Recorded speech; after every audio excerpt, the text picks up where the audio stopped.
ඔයාලා මගේ channel එකත් එක්ක දිගටම ඉන්න කෙනෙක් නම් ඔයාලට මතක ඇති මීට මාසයකට විතර කලින් මම කියලා දුන්නා AliExpress එකේ රුපියල් 2කට භාණ්ඩයක් ඕඩර් කරන විදිහ. ඉතින් මම ඒකෙදී රුපියල් 2කට මෙන්න මේ වගේ ස්මාර්ට් වොච් එකක් ඕඩර් කරා. ඉතින් අද මේ වීඩියෝ එකෙන් මෙන්න මේ ස්මාර්ට් වොච් එකේ මගේ මාසයක අත්දැකීම බෙදා ගන්න තමයි මේ වීඩියෝ එක අරන් එන්නේ. ඉතින් ඔයාලා මෙන්න මේ වගේ ස්මාර්ට් වොච් එකක් AliExpress එකෙන් new user bonus එක යටතේ ඕඩර් කරනවා නම් රුපියල් 2ක් වගේ බොහොම පොඩි මුදලක් වැය වෙන්නේ. ඒ වගේම new user bonus එක නැතුව නිකන් normal විදිහට AliExpress එකෙන් ඕඩර් කරනවා නම් රුපියල් 1000ක වගේ ප්‍රමාණයක් තමයි වැය වෙන්නේ. ඒත් එක්කම මේක ශ්‍රී ලංකාවේ දරස් කියන ඔන්ලයින් ස්ටෝර් එකෙන් ඕඩර් කරොත් රුපියල් 2000ක වගේ මුදලක් සහ ඩිලිවරි ගාස්තුත් අය වෙනවා. ඉතින් මම මේ දෙකම එකට තියලා කම්පෙයාර් කරලා බැලුවා. ඇත්තටම කිසිම වෙනසක් නැහැ. ඒ කියන්නේ දරස් එකෙන් ගෙනාවු එක සහ මේ AliExpress එකෙන් ගෙනාවු එකේ කිසිම වෙනසක් නැහැ. දෙකම එකම විදිහට performance සහ battery life එක උනත් එකම විදිහට තමයි වැඩ කරන්නේ. පොඩි වෙනසකට තියෙන්නේ ලංකාවේ එකේ මිල චුට්ටක් වැඩි වෙලා තියෙනවා. මං හිතන්නේ මේ සෙලර්ස්ලා කීප දිනක් අතරේ මාරු වෙන නිසා වෙන්න ඕන මේ විදිහට මිල වැඩි වෙලා තියෙන්නේ. AliExpress එකේ මිල අඩු වෙලා තියෙනවා. කොහොමවත් අපි බලමු මෙන්න මේ ස්මාර්ට් වොච් එක මොන වගේද කියලා. වොච් එකේ ඩිසයින් එක ගැන බලුවොත් සම්පූර්ණයෙන්ම ප්ලාස්ටික් බිල්ඩ් එකක් තමයි බලාගන්න පුළුවන් වෙන්නේ. ඒ වගේම රබර් මිශ්‍ර ප්ලාස්ටික් පටි දෙකක් සහ යටින් සෙන්සර් ටික බලාගන්න පුළුවන්. ඒත් එක්කම වොච් එක charge කරන්න නම් charge කරන්න වෙන්නේ මෙන්න මේ පටි එක පටියක් ගලවුවම ඒක charging port එක තියෙනවා. ඒක plug කරලා තමයි charge කරන්න පුළුවන් වෙන්නේ. සහ මේකේ කිසිම IP rating එකක් නැති වුණත් පොඩි වැස්සකට අහු වුණාට අවුලක් ගියේ නැහැ. පොඩි වැස්සකට අහු වුණාත් අවුලක් ගියේ නැහැ. තාම හොඳට වැඩ කරනවා. ඉතින් මේකට තියෙන්නේ touch display එකක් නන් නෙමෙයි. එතන යට පුංචි physical button එකක් තියෙනවා. මේකෙන් තමයි මේකේ හැම වැඩක්ම කරන්න වෙන්නේ. වොච් එකේ ඩිස්ප්ලේ එකට කිසිම glass protection එකක් නැති නිසා ගොඩක්ම හීරෙන්න බලනවා. වොච් එකේ ඩිස්ප්ලේ එක ගැන බැලුවොත් අඟල් 1.3ක TFT 12 pin 240 වරක් 240 කියන pixel resolution එකෙන් තමයි බලා ගන්න පුළුවන් වෙන්නේ. අතරම බොහොම පොඩි resolution එකක්. පොඩි details නම් බලා ගන්න බෑ. ඒ වුණත් normal වොච් එකේ වැඩ ටික කරගන්න හොඳ ඩිස්ප්ලේ එකක්. ඒත් එක්කම අවු අවස්ථාවලදී නම් ඩිස්ප්ලේ එකේ තියෙන දේවල් බලා ගන්න ගොඩක්ම අමාරුයි. අතින් වහලත් චුට්ටක් අමාරු වෙනවා ඩිස්ප්ලේ එකේ තියෙන දේවල් බලා ගන්න. වොච් එකේ වටේට කිසිම ස්පීකර් ග්‍රිල් එකක්වත් මයික්‍රොෆෝන් එකක්වත් බලා ගන්න පුළුවන් වෙන්නේ නැහැ. ඒ කියන්නේ මේකෙන් කෝල් ආන්සර් කරන්නවත් සින්දු ප්ලේ කරන්නවත් වගේ දේවල් කරන්න බෑ. ඒ වගේම යටින් සෙන්සර් ටිකක් තියෙනවා. මෙතනදී SpO2 සෙන්සර් එකක් සහ heart rate සෙන්සර් එකක් තියෙනවා කියලා ඔයාලා කිව්වට මම නම් හිතන්නේ නැහැ අතට මේ දෙක හරියටම වැඩ කරාවි කියලා. කොහොමද අපි බලමු. ඒත් එක්කම මෙන්න මේ HS 6620D කියන chipset එකෙන් තමයි මෙන්න මේ ස්මාර්ට් වොච් එක power up වෙන්නේ. මෙන්න මේ chipset එක නිසා Bluetooth 4.0 කියන ටෙක්නොලොජි එක දීලා තියෙනවා. ඉතින් මෙන්න මේ Bluetooth 4.0 නිසා තමයි අපේ ෆෝන් එකත් එක්ක මෙන්න මේ වොච් එක කනෙක්ට් කරගන්න පුළුවන් වෙන්නේ. ඒ කියන්නේ අපේ ෆෝන් එකත් එක්ක මේ වොච් එක කනෙක්ට් වෙන්නේ Bluetooth වලින්. අතරම වොච් එක ෆෝන් එකත් එක්ක කනෙක්ට් කරගත්තම වැඩ ගොඩක් කරගන්න පුළුවන්. ඉතින් මේ වොච් එක ෆෝන් එකට කනෙක්ට් කරගන්න නම් Fit Pro කියන app එක Play Store එකෙන් හරි App Store එකෙන් හරි download කරගන්න සිද්ධ වෙනවා. ඉතින් මෙන්න මේ විදිහට app එක download කරගත්තම ඉස්සෙල්ලම අපිට sign in වෙන්න ඕන.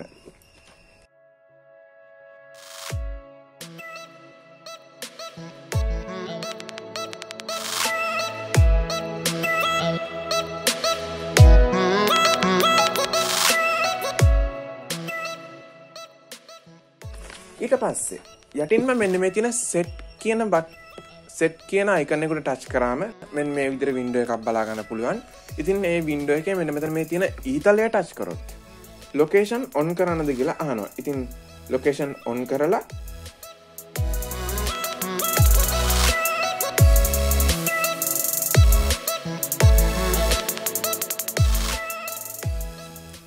අපිට watch එක search වෙනකන් ටික වෙලාවක් බලන් ඉන්න වෙනවා. ටික වෙලාවකින් watch එක search වුණාම මෙන්න මේ watch එකට touch කරාම මෙන්න මේ watch එක phone එකත් එක්ක connect වෙනවා. හරි. මේ විදිහට connect කරගත්තට පස්සේ සාමාන්‍යයෙන් watch එකකින් කරන වැඩවලට වඩා විශාල වැඩ කොටසක් කරගන්න පුළුවන්.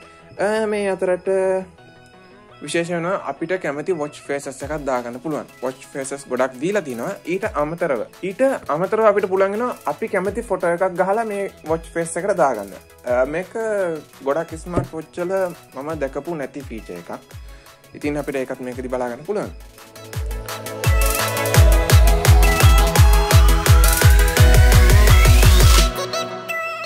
ඒ වගේම මේ watch එක phone එකට එක්ක connect කරාම අපේ phone එකට එන calls alert එකක් විදිහට අපේ phone එකට එනවා.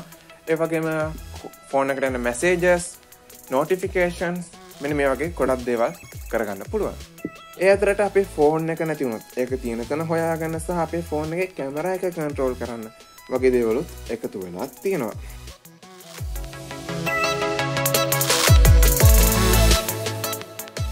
watch එකේ අපිට heart rate sensor එක SpO2 ඒ වගේම අපේ sleep tracking සහ step counter watch එකනොත් බලා ගන්න පුළුවන්. ඒත් phone එකේදී ඊට වඩා detail ඇතුව ගොඩක් හොඳට ඕන කෙනෙක්ට තේරෙන විදියට phone එකත් එක්ක connect කරොත් බලා ගන්න පුළුවන්.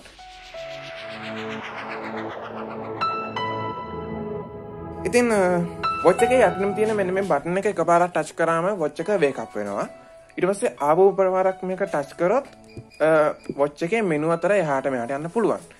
අපිට අවශ්‍ය වුණත් මෙන්න මේ heart rate එක measure කරගන්න අපිට කරන්න තියෙන්නේ මේ menu එකෙන් heart rate එක තෝරගෙන ටික වෙලාවක් touch කරගෙන හිටියම මෙන්න මේ heart rate sensor එක on වෙනවා. ඒ කියන්නේ menu එක අතර මාරු වෙන්න නම් එකපාරයි touch කරන්න ඕන. මොකක් හරි දෙයක් තෝරගෙන එක පාවිච්චි කරන්න වගේ ඕන නම් ටික වෙලාවක් touch කරගෙන හිටියම අන්න ඒක තමයි on වෙන්නේ. ඉතින් මේ menu එකේ අපිට sleep counter, heart rate sensor එක, රුධිරයේ ජල මට්ටම මනින එක තියෙනවා. ඒ වගේම sports කීපයක් බලා ගන්න පුළුවන්. අපේ messages වගේ දේවල්, ඒ වගේම music control කරන්න වගේ දේවල් බලා ගන්න පුළුවන්. මම කලින් කිව්වා වගේ මේකදී මොකක් හරි එකක් තෝරගන්න ඕන නම් කරන්න තියෙන්නේ මේ අපිට ඕන එක තියෙන තැනට ගිහිල්ලා මෙතන යට තියෙනවා පුංචි බටන් එකක්. අන්න ඒක ටික වෙලාවක් ටච් කරගෙන හිටියම ඒක තෝරගන්න පුළුවන්. මේකෙදි මෙන්න මේ තියෙන heart rate sensor එක සහ SpO2 sensor එක. මම නම් හිතන්නේ නැහැ හරියටම වැඩ කරනවායි කියලා. මේ price range එකත් එක්ක.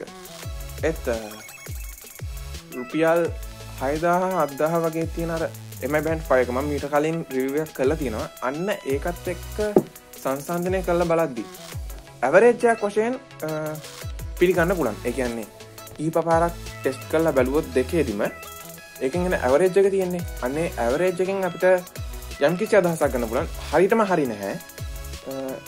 ඒකක 3-4ක පොඩි වෙනසක් තියෙනවා. ඒත් මම නම් හිතන්නේ මේක හරියටම වැඩ කරනවායි කියලා. කොහොමවත් මෙන්න මේ watch එකට තියෙන්නේ milliampere 150ක බැටරි එකක්. මේක අපිට පැය 2ක් ඇතුළත full charge කරගන්න පුළුවන්. 10 watt charger එකකින් වගේ පැය 2ක් ඇතුළත full charge කරගන්න පුළුවන්. මේක full charge කරගත්තම අපිට දවසක් විතර පාවිච්චි කරන්න පුළුවන්. හැමතිස්සෙම heart rate එක බලලා, messages බලලා, step count කරලා ඔය දේවල් කරලා සම්පූර්ණයෙන් දවසක් විතර පාවිච්චි කරන්න පුළුවන්. ඒක මේ කටියගේ box එක නම් තියෙන්නේ මේක දවස් 7ක් පාවිච්චි කරන්න පුළුවන් කියලා. ඇත්තටම එහෙම නම් බෑ. දවසක් වගේ තමයි පාවිච්චි කරන්න පුළුවන් වෙන්නේ. watch එකට තියෙන්නේ ග්‍රෑම් 27ක වගේ පොඩි බරක්. ඉතින් අතේ තියෙනවද කියලා දැනෙන්නේ නැහැ. කියනම කියන්නත් බෑ. ග්‍රෑම් 27ක බරක් තියෙනවා. ඉතින් සරලවම watch එකේ කතාව මේක තමයි. විශේෂ දෙයක් කියන්න ඕන මගේ අනිත් වීඩියෝස් වලට වඩා මෙන්න මේ AliExpress එක ගැන කරපු වීඩියෝ එකට ගොඩක් හොඳ ප්‍රතිචාර තිබ්බා. ගොඩක් කට්ටිය කෝල් කරා, මෙසේජ් කරලා මේ ගැන ගොඩක් දේවල් ඇහුවා. ඉතින් මම ඉස්සරහට මෙන්න මේ AliExpress එක ගැන වීඩියෝ සීරීස් එකක් අරන් එන බලාපොරොත්තු වෙනවා. අපි බලමු ඉස්සරහට මේ වීඩියෝ එකක් අරගෙන පුළුවන් වෙලයි කියලා. හරි එහෙනම් තවත් වීඩියෝ එකකින් හමු වෙන්න බලාපොරොත්තු වෙන්න. අද මේ වීඩියෝ එකෙන් සමු ගන්නවා. සුබ දවසක්.